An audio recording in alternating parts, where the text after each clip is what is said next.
Weekend কিচেনে তোমাদের সবাইকে স্বাগত। আজকে একটা নতুন রকমের রেসিপি নিয়ে অনেকদিন পরে এসেছি।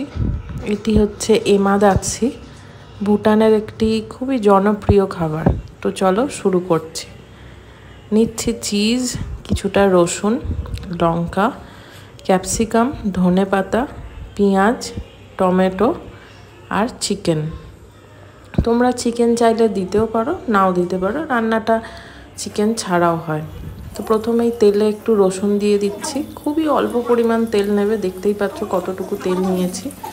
তার মধ্যে লঙ্কাগুলো চিড়ে দিয়ে দেবে, ঝাল অনুযায়ী তোমাদের টেস্ট অনুযায়ী তোমরা লঙ্কা দেবে।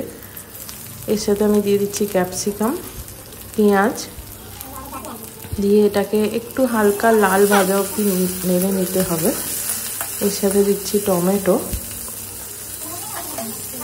হালকা নাড়াচাড়া করে দেখো, হালকা পেঁয়াজগুলো যখন রং ধরে যাবে তখন তোমরা চিকেনটা দিয়ে দেবে, দিয়ে কিছুক্ষণ ঢেকে রাখবে।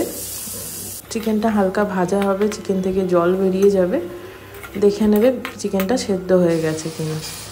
চিকেন থেকে দেখো জল বেরিয়ে গেছে, আমি এরপরে অল্প কিছুটা জল এসে মিশিয়ে দিচ্ছি।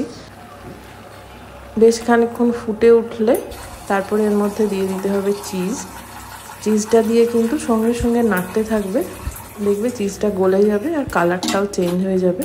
এটা একটা দুধ সাদা কালার চলে আসে। এটা কিছুক্ষণ ফুটতে দেবে, তারপরেই কিন্তু তোমাদের এমাদাচ্ছি রেডি।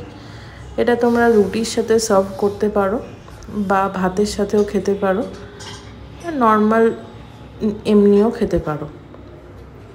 দেখো কি সুন্দর দেখতে লাগছে। পরবর্তী ভিডিও আসবে ব্রেকফাস্ট সিরিজের ওপর, তাই লাইক, সাবস্ক্রাইব আর শেয়ার করতে ভুলো না। বেল আইকনে ক্লিক করে পাশে থেকো। টাটা।